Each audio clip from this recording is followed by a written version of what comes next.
Halo teman-teman semua, selamat pagi, siang, sore, atau malam. Di sini aku akan menjelaskan sedikit tentang Big Data Analytics dan Data Science dengan harapan bisa membantu teman-teman melewati UTS Data Analytics and Visualization. Untuk video ini, aku akan menjelaskan bagian Big Data Analytics dulu. Pertama, kita ada pertanyaan tentang DFS. Jadi DFS stands for DFS adalah Distributed File System. Jawabannya adalah A, Distributed File System. Jadi ingin menjelaskan sedikit juga soal DFS. DFS itu sistem pengumpulan file yang dapat diakses oleh banyak user secara bersamaan dan dapat menampung file dari server-server yang berbeda, as if file-file ini telah disimpan secara langsung atau lokal. Begitu juga sebaliknya. Teman-teman bisa lihat di gambar ini. Misalnya orang ini memasukkan file ke server DFS. Ini servernya. Dan file ini bisa diakses oleh server-server lainnya di tempat lainnya seperti New York dan London. Kemudian Berlin juga karena tersambung dengan server London. Nah, karena pasti server-server di tempat lain ini terhubung dengan banyak orang lain, makanya file ini bisa diakses oleh banyak orang lainnya selama mereka terotorisasi dan di mana saja serta kapan saja. Selanjutnya ada tentang causal data analysis. Which of the following model is usually gold standard for data analysis? Di bawah ini model mana yang biasanya adalah standar emas pada data analysis? Jawabannya adalah causal data analysis. Jadi gold standard itu adalah term yang artinya benchmark yang digunakan dalam industri untuk menyelesaikan berbagai masalah. Dan pada causal data analysis, sebenarnya itu yang gold standardnya adalah randomized eksperimennya yang berada di dalam causal data analysis. Jadi di dalam analisis kausal itu ada eksperimen random untuk mengambil sampel data dan randomized eksperimen atau eksperimen random inilah yang merupakan gold standardnya. Uh, jadi causal analysis ini itu melihat cause and effect dari hubungan dari banyaknya variabel. Dan tujuan utamanya adalah ingin mencari tahu uh, cause dari korelasinya. Ingin mencari tahu apa yang menyebabkan korelasinya. Sebenarnya alasan utama kenapa uh, randomized eksperimen dalam causal analysis ini gold standard adalah teman-teman bisa baca di tulisan yang di bold ini. Tapi secara pemahaman logika bisa dicontohkan seperti ini. Misalnya dalam bisnis ingin market research dengan survei. Misalnya ingin launching produk X di Indonesia. Nah, kita pasti butuh data preferensi pelanggan. Kan nggak mungkin semua orang di Indonesia, 270 juta jiwa, semuanya menjawab survei market research-nya. Selain butuh waktu yang lama, pasti cost-nya juga akan besar. Nah, maka dibutuhkan teknik yang bisa menggeneralisasi segelintir opini dari 270 juta jiwa untuk merepresentasikan seluruh opini 270 juta jiwa itu. Salah satunya adalah randomized eksperimen yang telah teruji di industri dengan mengambil sampel random dari 270 juta jiwa itu. Kemudian selanjutnya ada tentang OLAP. The full form of OLAP is, apa kepanjangan dari OLAP? Kepanjangan dari OLAP adalah Online Analytical Processing. Teman-teman bisa baca di sini definisi OLAP itu. Jadi OLAP itu adalah sebuah software teknologi yang bisa menganalisis data dengan banyak dimensi dengan cepat walaupun datanya itu volumenya besar. Fitur-fitur dari OLAP ini sebenarnya teman-teman bisa akses dengan software-software terdekat teman-teman yaitu Excel atau PostgreSQL. Selanjutnya masih tentang OLAP. It is because of blank that enables OLAP great performance for a query. Karena blank, OLAP bisa perform dengan baik dalam mengeksekusi query. Jawabannya ini aggregation. Jadi aggregation ini kan secara arti yang sesungguhnya adalah penggabungan. Nah, karena data-datanya telah digabungkan dalam standar yang sama dengan variabel-variabel yang ada, makanya query bisa dieksekusi dengan efektif dan efisien. Teman-teman bisa lihat di kanan, ini adalah contoh data-data yang telah diagregasi dalam OLAP. Variabel-variabelnya ada lokasi, produk, dan shipping dates. Ini udah mau masuk ke data cube. Jadi selanjutnya tentang data cube. A data cube consists of, dalam data cube terdapat, jawabannya adalah multidimensional data. Teman-teman hati-hati jangan terkecoh dengan dimensional data karena dimensional data bisa berarti hanya satu atau dua dimensi aja. Teman-teman bisa lihat di kanan ini adalah data cube, dua-duanya adalah data cube. Dua-duanya memiliki dimensi yang sama yaitu location, time, dan produk. Dan kalau teman-teman lihat di gambar bawahnya ini, satu kubus ini kan pasti ada atribut dari masing-masing dari lokasi, produk, dan time. Ini disebut data cell. Teman-teman bisa lihat ke atas sini. Misalnya untuk data cell yang ini berarti di Chicago untuk produk HP pada kuartil 1 misalnya terjual sebanyak 605. Begitulah cara membacanya. Next, masuk ke proses untuk data cube. The process of viewing the cross-tab single dimensional with a fixed value on one attribute is proses untuk melihat satu dimensi dengan nilai atribut yang fix dan hanya satu nilai saja adalah jawabannya adalah slicing. Teman-teman bisa di-highlight untuk kata-kata single dimensional dan one attribute karena teman-teman bisa lihat di sebelah kanan nih ada dua contoh untuk slice dan dice. Untuk slicing ini hanya memang pada salah satu atribut dari salah satu dimensi aja. Nah, salah satu atribut ini maksudnya adalah kuartil 1 dari dimensinya itu time. Jadi hanya bisa melihat salah satu atribut dari salah satu dimensi aja. Dan kalau teman-teman notice, ini tadinya 3 dimensi berubah menjadi 2 dimensi, yaitu untuk Y-nya location dan untuk X-nya item. Bedanya dengan dice adalah, kalau dice itu mencakup lebih dari satu atribut pada lebih dari satu dimensi. Makanya kenapa namanya dice, karena membentuk kubus yang lebih kecil lagi. Kemudian untuk big data, teman-teman bisa lihat pertanyaannya, what are the 6 V's of big data? Apa 6 V dari big data? Jadi 6 V dari big data itu ada veracity, velocity, variety, volume, variability, and value. Mau menjelaskan sedikit ini tentang definisinya, teman-teman bisa lihat juga di diktat. Jadi volume itu adalah banyaknya data yang bisa dihasilkan dalam satu waktu dan lokasi. Untuk velocity, kecepatan data yang dihasilkan dari kecepatan data yang eh, kecepatan data ketika data tersebut dihasilkan. Kemudian untuk variety itu adalah tipe data yang dihasilkan bisa terstruktur, semi struktur atau tidak terstruktur sama sekali. Kemudian untuk veracity, sejauh apa data yang dihasilkan tersebut valid dan reliable. Kemudian untuk variability, cara-cara data tersebut bisa diformat atau digunakan pasti kan bermacam-macam. Makanya disebut variability.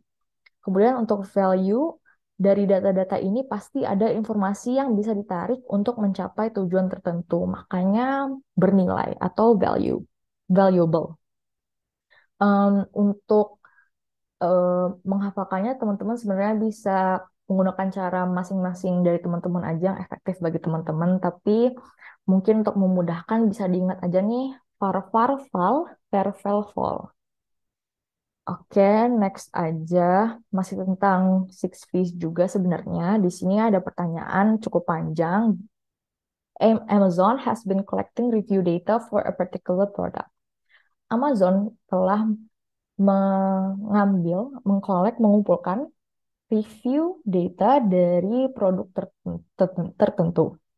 Kemudian mereka sadar, they have realized that hampir 90% dari reviewnya adalah 5 dari 5 rating, artinya full rating. Tapi dari 90%, 5 dari 5 rating tersebut, 50%-nya adalah pelanggan yang tidak memiliki bukti pembelian atau pelanggan yang tidak memberikan review secara serius. Dari uh, pilihan ganda di bawah ini, yang merupakan, mana yang benar tentang review data yang telah di-collect pada situasi ini. Nah, yang teman-teman perlu highlight ini adalah kata-kata yang di bold pada eh, pertanyaan ini. Kenapa? Karena ini menunjukkan bahwa ada possibility eh, terhadap suspicious behavior atau activities karena ini em, mencurigakan aktivitasnya. Kenapa mereka bisa memberikan rating tanpa memperlihatkan bukti pembelian atau ratingnya itu tidak dengan kata-kata yang serius. Karena merating itu kan sama aja kayak ngeklaim. Nah, mereka ini tidak ada bukti pembelian. Jadi, kesan dan pengalaman mereka terhadap produknya itu perlu dipertanyakan. Atau mungkin teman-teman sering lihat di e-commerce kan suka ada yang ngasih rating 5, full rating, tapi deskripsinya kata-kata random atau key smash. Nah, ini juga dipertanyakan keaslian kesan dan pengalaman mereka terhadap produknya. Kadang-kadang beberapa seller soalnya suka sengaja ya menaikkan keseluruhan rating toko mereka dengan membayar banyak orang untuk memberikan rating tinggi terhadap produk-produk mereka. Ini kan jatuhnya penipuan. Dan hal terakhir yang biasanya e-commerce inginkan adalah dicap sebagai tempat jual beli yang banyak penipuannya. Makanya perlu dibutuhkan eh, bukti yang valid dan reliable terhadap klaim mereka ini. Maka jawabannya adalah low veracity. Jadi veracity-nya rendah. Teman-teman bisa lihat di Diktat atau googling sendiri untuk cari veracity itu apa. Tapi sebelumnya aku udah jelaskan bahwa veracity adalah sejauh apa data yang dihasilkan tersebut valid dan reliable. Pada kasus ini low veracity artinya keasliannya kevalidan dan kereliabilitasnya rendah karena keaslian kesan dan pengalamannya dipertanyakan. Kemudian yang terakhir, masih tentang Six P's of Big Data, apa tantangan data dengan variety yang tinggi? Eh, Jawabannya itu adalah hard to integrate, karena walaupun data-data ini memiliki struktur yang berbeda, pasti menyimpan informasi-informasi yang bisa aja sama, tapi pasti juga bisa berbeda dan penting untuk diambil. Makanya sebisa mungkin menjadikan data-data ini dalam satu kesatuan agar ketika proses mengambilnya itu efektif dan efisien.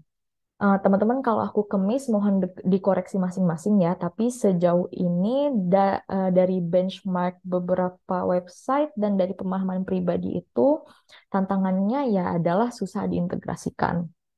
Oke, mungkin sekian dulu dari aku tentang Big Data Analytics. Selanjutnya bisa ke video tentang data science. Terima kasih.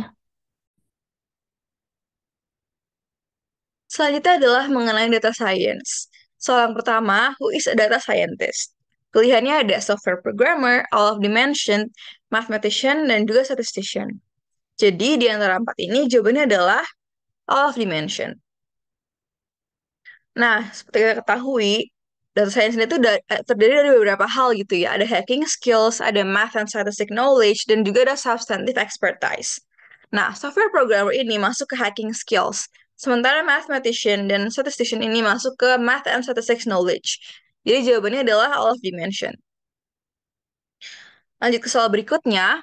Blah blah blah is a multidisciplinary which involves extraction of knowledge from large volumes of data that are structured or unstructured. Pilihannya ada data analysis, non-of dimension, descriptive analysis, dan juga data science. Nah, di antara empat ini jawabannya adalah data science. Jadi benar memang pada dasarnya data science ini tuh butuh data dalam jumlah yang besar gitu ya. Yang bikin susah untuk menemukan makna dalam data tanpa menggunakan pendekatan analitik tingkat lanjut. Nah, data ini bisa bersifat structured maupun unstructured. Nah, nantinya data ini bakalan diproses melalui proses ETL atau extract, transform, dan juga load. Sehingga bisa didapatkan knowledge, sehingga bisa didapatkan business intelligence, kemudian analytics, dan juga data products gitu. Sehingga jawabannya adalah data science. Soal ketiga, jadi which of the following is not a supervised machine learning algorithm? Pilihannya ada linear regression, random forest, SVM, dan juga PCA. Mungkin sedikit terkait supervised dan juga unsupervised machine learning. Jadi kalau supervised itu dia menginvolve data yang udah di-label dan juga diklasifikasikan. Sementara unsupervised learning dia itu unlabeled dan unclassified.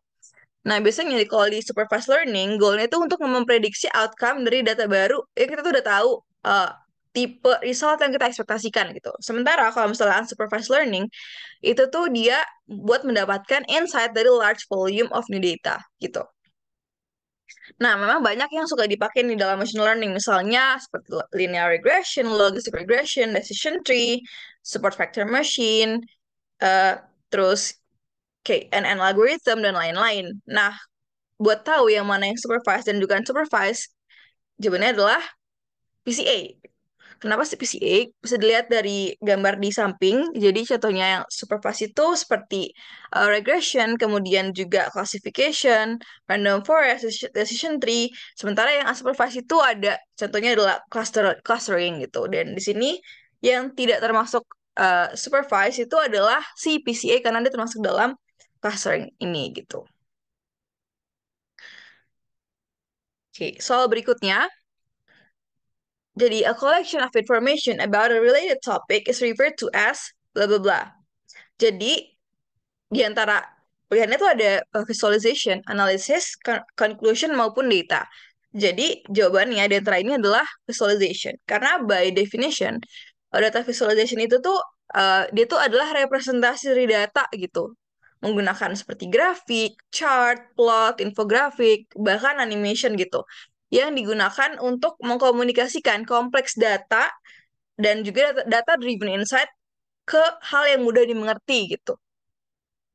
Nah, jadi by definition jawabannya adalah visualization gitu ya. Sementara kalau analisis gitu ya, data analisis itu adalah sebuah hal yang menginvolve gathering information, processing it, exploring data, dan juga mencari patterns dan juga insight lainnya. Sementara kalau conclusion itu sebuah hal yang bertujuan untuk revisit purpose dari eksperimen gitu.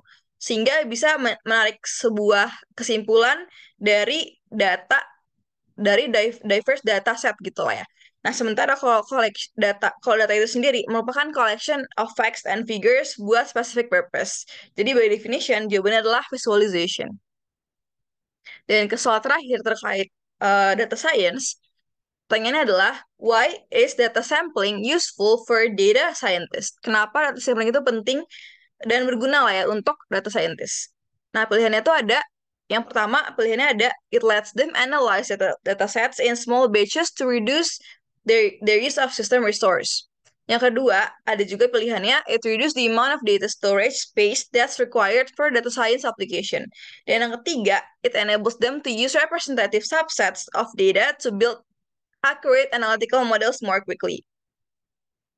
Di antara tiga ini, jawabannya adalah yang C. It enables them to use representative subset of data to build accurate analytical model more quickly. Nah, jadi kalau misalnya kita menganalisis full nih dataset itu mungkin bakalan susah dan bakal take time banget gitu ya. Nah, sementara kalau kita pakai data sampling itu bisa mereduce datanya jadi smaller dan manageable size. Nah, nah dan kita bisa mencari representatif data representatif sampelnya melalui various methods lah ya, tergantung datasetnya dan tergantung analytics application yang kita rencanakan gitu. Nah, kalau misalnya dilakukan dengan benar, data sampling ini bisa memproduksi accurate result dengan lebih efisien.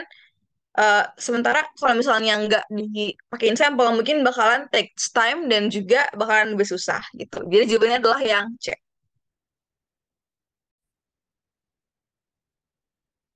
Oke, halo semuanya.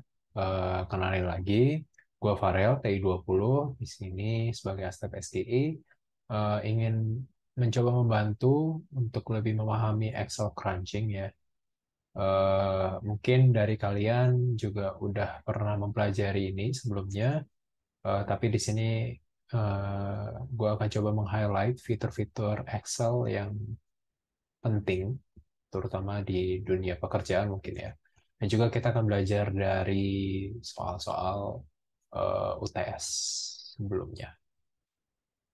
Oke, jadi pembahasan pertama itu tentang lookup functions atau yang biasa kita kenal dengan VLOOKUP dan juga HLOOKUP ya. Jadi di sini ada pertanyaan, which of these statements of VLOOKUP is false? Nah, kita lihat yang pertama. The values of the first column must be in descending order. Nah, ini jelas salah karena VLOOKUP itu nggak harus dari urutan menurun gitu. Sebenarnya gitu ya. Jadi harus menurun tapi ada syaratnya gitu. Kita mau mencarinya apa gitu. Nah, kita lihat jawaban berikutnya. The VLOOKUP function can be used to compare a value that's between two values or for an exact value. Nah, kalau seperti ini jawabannya benar gitu. Karena ada fungsi true or false di akhir VLOOKUP. Nanti seperti apa? Gue akan coba hands-on juga biar lebih kebayang gitu ya. When this function is used to find a value between, you must always place the smallest possible value first in the first column. Nah, kalau memang kita mau mencari value in between gitu ya, ini baru sebaiknya kita menaruh angkanya itu berurutan, semakin ke bawah semakin besar gitu. Tapi bukan syarat mutlak. Nah, sementara kalau jawabannya A tadi, dia kan hanya bilang the values of the first column kan. Nah, kalau ditanya harus, ya nggak harus gitu. Tapi kalau kita mau mencari value in between, nah itu sebaiknya memang harus ditaruh sesuai urutannya gitu. With this function, the comparison table is always read vertically. Nah, ini udah jelas ya. Inilah yang membedakan VLOOKUP dengan HLOOKUP gitu. Kalau HLOOKUP itu lebih ke horizontal. Nah, ada soal lagi nih. What will be the result according to this formula? Nah, di sini dia mau cari grade-nya kalau 74. Itu kira-kira dia bakal note-nya apa? E, D, C, B, atau A?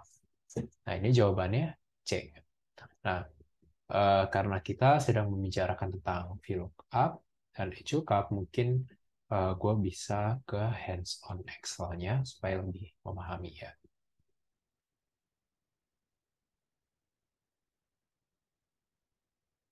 Oke, nah ini contoh soal yang tadi. Dia mau cari kalau grade 74 itu note-nya berapa sih gitu. Nah, ini caranya tinggal VLOOKUP itu dari 74 berarti ya. Terus tabel array-nya di sini. Nah, biasakan untuk dikunci ya supaya tidak lari. Nah, kolom index number-nya kita mau cari node-nya. Berarti kalau dari tabel array yang menjadi sumbernya, node itu ada di kolom kedua. Jadi kita dimasukin 2. Nah, ini yang membedakan true or false. Nah, kalau true, dia bakal melihat the first column-nya itu must be sorted in ascending order. Nah, ini biasanya untuk mencari value in between.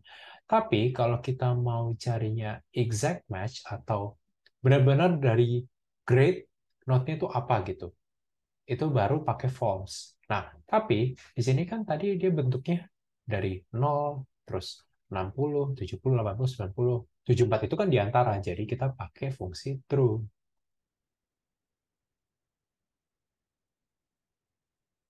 Nah, jadi ketemunya C.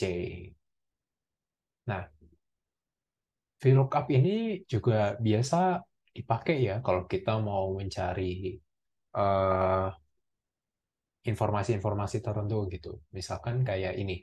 Nah, ini adalah gue akan memberikan contoh yang misalkan kita nggak harus cari sesuai urutan gitu. Kita mau cari exact karena kan di sini dari nomor pemesanan kita mau cari nama customer-nya gitu ya. Jadi sama VLOOKUP terus tabel array-nya di sini. Sorry, belum tabel array. VLOOKUP dari nomor pemesanan kita mencari nomor pemesanannya. eh oh sorry, kita mau cari nama customer tapi dari nomor pemesanan yang ada. Terus tabel array-nya, jangan lupa dikunci. Kita mau lihat kolom index number-nya untuk nama customer di tabel array-nya itu ada di 2. 1, 2. Nah, kita mau carinya kan eh, approximate gitu. Kita mau carinya exact gitu. Nomor pemesanan sekian itu siapa sih nama customer-nya? Kita pakai false gitu. Nah, benar kan 106 itu Fiona. Kita ke bawah ini. Nah, jadi itu ya yang membedakan true dan false itu. Kalau true itu lebih ke approximately. Dia mau mencari in between gitu. Yang mendekat di antaranya gitu. Nah, itu dia bisa memprogram sendiri. Tapi kalau kita mau carinya exact, karena nomor pemesanan kan nggak mungkin ya di in between gitu. Jadi kita pakainya false gitu. Nah, ini langsung aja. Tapi karena ini kita berubah, kita harus balikin lagi ya. Ini tetap dari B2, tabel array-nya benar. Kalau domisili itu ada di eh, kolom keempat dari tabel array, dan kita juga mau carinya exact, jadi false. Nah, di sini. Nah, kita mau cari lama pengiriman yang bentuknya horizontal nih. Nah, jadi fungsi yang kita pakai itu bukan VLOOKUP, melainkan HLOOKUP. Lookup value-nya berarti dari nama kotanya, tabel array-nya ini. Kita kunci. Row index number-nya, nah sama. Lama pengiriman itu ada di row kedua dari tabel array ini. Berarti kita masukin 2. Nah, kita juga mau carinya exact match, karena ini berupa informasi pasti, bukan mau mencari di antaranya. Jadi udah false. Oke. Oke, jadi untuk VLOOKUP dan HLOOKUP seperti itu ya kurang lebihnya. Oke, kita masuk ke paste option. Nah, di sini ada juga soal UTS yang menanyakan what function displays row data in a column or column data in a row. Jadi kita mau mengubah gitu dari row ke kolom dan dari kolom ke row gitu. Caranya gimana? Ya caranya tinggal di transpose gitu. Kalau matriks kan istilahnya waktu kita belajar matriks kan ada ya matriks transpose gitu ya dan lain-lain gitu. Jadi ini caranya tinggal ke kita coba ke Excel-nya lagi. Ini caranya tinggal copy aja, Ctrl C, dan di sini kalian pastenya itu cari yang ini. Nah, dia akan berubah. Gitu. Sama gitu, dari ini copy, kalau kita transpose lagi bakal balik lagi. Gitu deh. Oke, memang cukup simpel ya.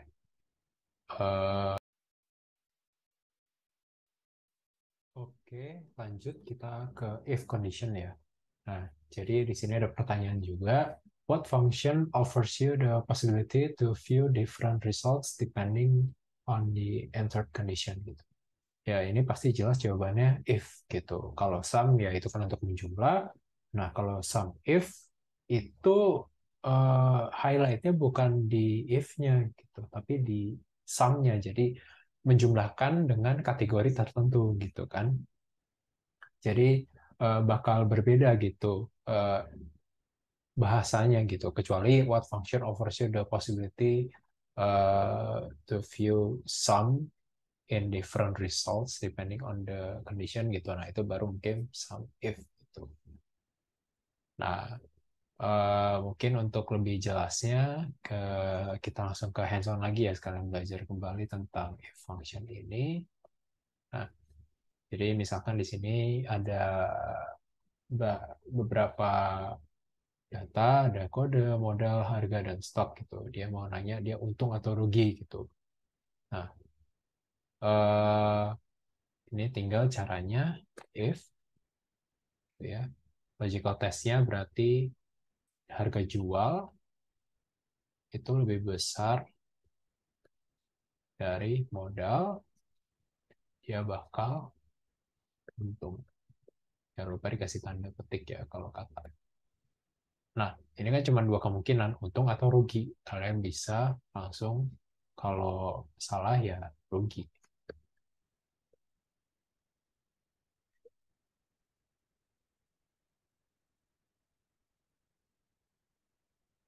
Coba. Nah, gini. Nah, sekarang untuk yang kedua, sama juga nih. Misalkan dia ada stok di bawah 60 pieces gitu. Kalau di bawah, dia harus restock. Kalau di atas 60, dia aman stok ya. Jadi sama, di sini if juga. Physical testnya berarti kita pakai stok ya.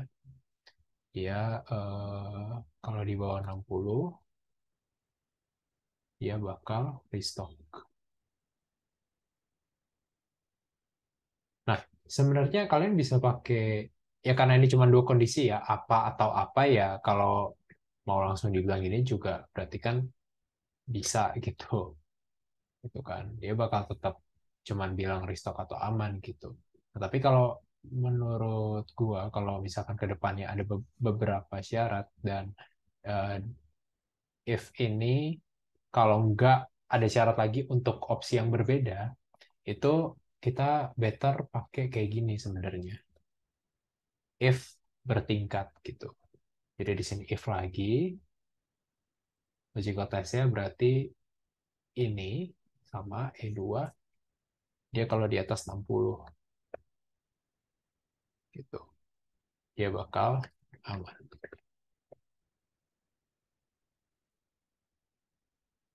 Sama gitu cara apa hasilnya gitu. Tapi ini akan lebih berguna kalau nanti kita bakal ketemu yang syaratnya lebih spesifik lagi atau mungkin ada berapa kemungkinan gitu.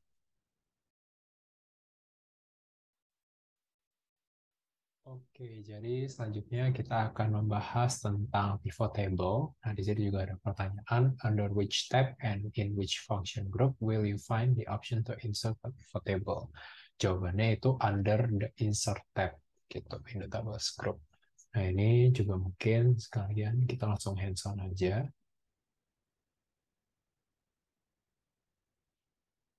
Nah, misalnya kita punya data seperti ini ya. Nah, ini juga tips buat teman-teman yang mungkin belum tahu. Kalian bisa difilter dulu awalnya ini supaya mempermudah aja sih gitu. Biasanya misalkan kita cuma mau cari yang berapa gitu ya, nilainya apa, terus mau cari datanya apa gitu. Atau untuk kalau ke bawah nih biar kita tahu ini nama kolomnya apa sih, itu bisa namanya di view, terus di freeze panel. Nah ini bisa freeze stop row-nya aja. Jadi kalau ke bawah tetap tahu gitu.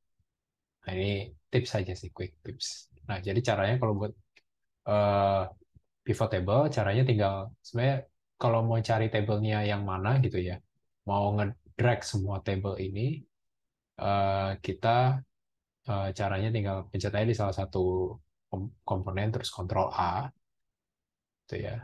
Nah, terus di sini ada insert. Nah, di sini ada pivot table. Nah, ini karena range-nya udah kita ketemu. Nah, ini kita mau taruh di mana deh? Di sheet baru atau di existing? Misalnya di existing, misalnya kita taruh di sini gitu ya. Oke. Nah, dia bakal jadi kayak gini gitu. Nah, nah di sini juga sekilas tentang pivot ya.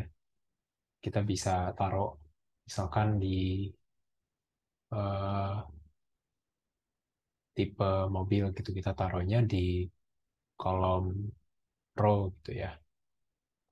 Tipenya dia bakal apa, dan kita mau lihat stok terjualnya dia, kita taruh dia di value karena dia bentuknya adalah angka. Jadi misalnya Nissan March ada 69 gitu.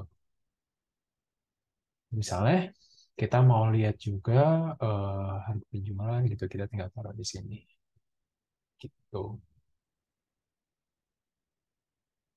Terus juga misalkan kita mau tahu areanya tuh di mana sih gitu sebenarnya. Nah, area itu kan eh, misalkan kita taruh dia di eh, sini gitu ya. Nah,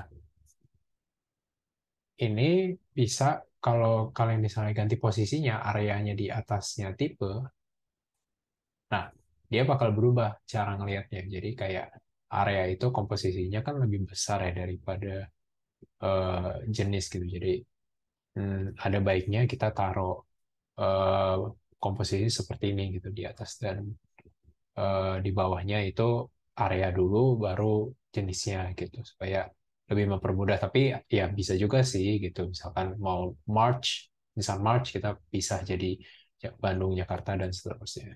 Nah, itu sekilas tentang pivot table. Kalian bisa explore lagi sendiri.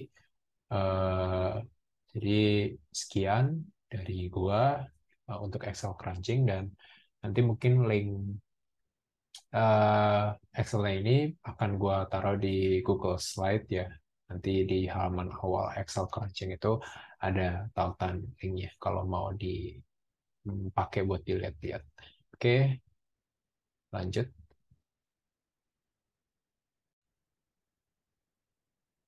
Oke, Assalamualaikum warahmatullahi wabarakatuh. Selamat pagi, siang, sore, atau malam teman-teman semua.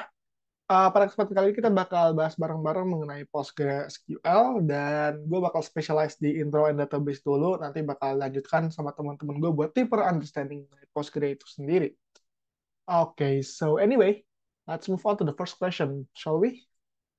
So yeah, the first question is, what does SQL stand for? Oh sorry, SQL stand for. Jadi SQL itu bisa dibaca SQL juga ya.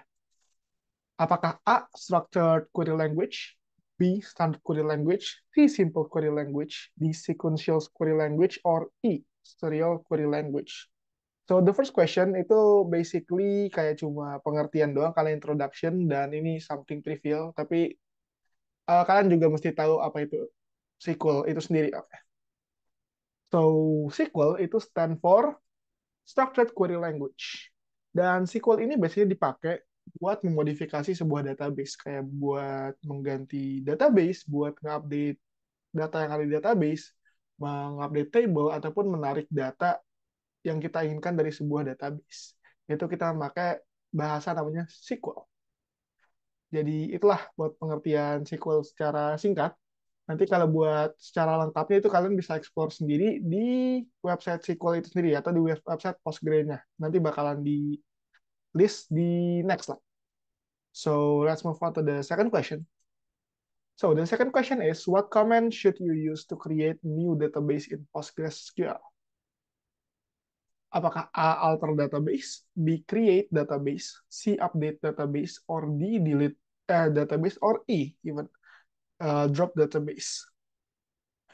Jadi ini ada beberapa command yang ada di PostgreSQL, tapi cuma ada satu yang benar untuk ngebikin suatu new database di PostgreSQL. Dan command yang benar adalah create database. So ya, as it says on its name ya, create database, kita beneran membuat sebuah database baru. Mungkin biar lebih paham caranya gimana, kita langsung hands-on aja menuju Postgre. So ya, so kalau kalian lihat ini di Postgre-nya, gue ada satu database namanya Postgres. Dan di sini gue mau bikin suatu database baru. Sebenarnya simpelnya adalah sintaksnya gini, sintaks simpelnya. Create database, database name. Simpelnya itu. Tapi buat lengkapnya itu sebenarnya masih banyak, nanti bakal gue singgung dikit. Tapi buat sekarang, buat create database itu sintaksnya ini. Jadi let's say gue mau bikin database baru. Misalkan namanya adalah database test. Kalau dengan gue bikin begini, lalu gue run, kita tunggu dulu buat query selesai. Oke, query sudah selesai dan sudah berhasil. Tapi di sini kan masih satu. Nah, gimana cara untuk munculinnya? Kita refresh aja. Setelah kita refresh, boom, ada database baru namanya database test. So ya, yeah, sesimpel itu buat create database, tapi ini buat cara singkatnya. Dan sebenarnya selain kita bikin query gini, kita juga bisa bikin database dengan cara klik kanan ini, kita create database, kita masukin database-nya, lalu komen, dan bisa diatur settingan-settingan lainnya. Tapi itu bakal dibahas di lain kesempatan. Oke, so ya, begitu kurang lebih buat create database. Ya, seperti yang udah gue bilang, kalau mau advance itu nanti bisa baca di sini. Ini ada linknya, PostgreSQL, SQL Create Database HTML. Atau kalau kalian mau susah buat nge-copy paste linknya, itu kalian bisa search aja di Google PostgreSQL Create Database Documentation. Oke, jadi kurang lebih begitu buat create database. Oh ya, di sini juga bakal dibahas lebih lanjut mengenai sintaks-sintaks apa yang bisa dipakai di komen ini create database, seperti codingannya apa, itu bisa dilihat di sini nanti. Anyway, let's move on to the third question. So yeah, the third question is, which of the following commands should you use to delete a database in PostgreSQL? Apakah delete database, or B, drop database, C, remove database, D, erase database, dan E, clean database. Ya, jadi ini kurang lebih namanya mirip-mirip, tapi cuma satu yang benar, of course. Dan komen yang bisa biasanya kita gunakan untuk menghilangin atau menghapus sebuah database adalah drop database. Ya, basically kalau di SQL itu buat menghilangkan sesuatu apapun, mau table, mau data, or database, itu kita menggunakan function namanya drop. Jadi instead of kita pakai remove or delete, itu drop. Karena sebenarnya delete juga sama remove, erase, dan clean juga komennya tidak ada di Postgre, itu kayak gue bikin-bikin aja. Jadi ya, jadi apapun yang namanya menghilangkan di Postgre, bukan di Postgre, di SQL, itu mostly menggunakan function drop ini. Nah, jadi biar lebih paham juga, kita langsung hands-on menuju Postgre-nya aja. So ya, jadi kan tadi gue udah bikin database namanya database test. Kita coba hilangin ya. Kan kita coba hilangin drop database test. Oh ya, sorry, sintaksnya adalah drop database name ya. Ini sintaksnya. Dan di sini database name gue adalah database test. Oh ya, ini buat yang masih belum paham sintaks itu apa, sintaks itu kayak rumus apa sih namanya? Rumus generalnya. Jadi kayak misalkan rumus matematik AX sama dengan AY sama dengan X plus C. Nah, itu kan kayak rumus general. Ya, kurang lebih sintaks juga gitu. So ya, sintaksnya adalah database name. Duh, jadi nama database kita apa yang pengen kita drop. Dan di sini case di sini adalah database test. So, kita coba drop database test. Dan kalau kita run harusnya error karena masih dipakai. Tuh, kita lihat. Ya, jadi ini error karena database ini sedang dipakai sekarang karena sedang kita run, jadi nggak bisa. So actually there is another way to delete the database. Caranya adalah kayak tadi, instead of kita bikin create database di sini, kita klik database yang pengen kita remove, lalu kita klik kanan dan klik delete or drop. Kita tekan yes, sip, hilang. Nah, gitu basically. Dan sebenarnya masih banyak juga sintaks yang bisa digunakan di drop database. Dan seperti biasa, itu bisa dibaca lebih lanjut di sini. Oke, so yeah, basically that's it buat introduction dan create database buat PostgreSQL sendiri. Ini masih belum, ini masih surface banget.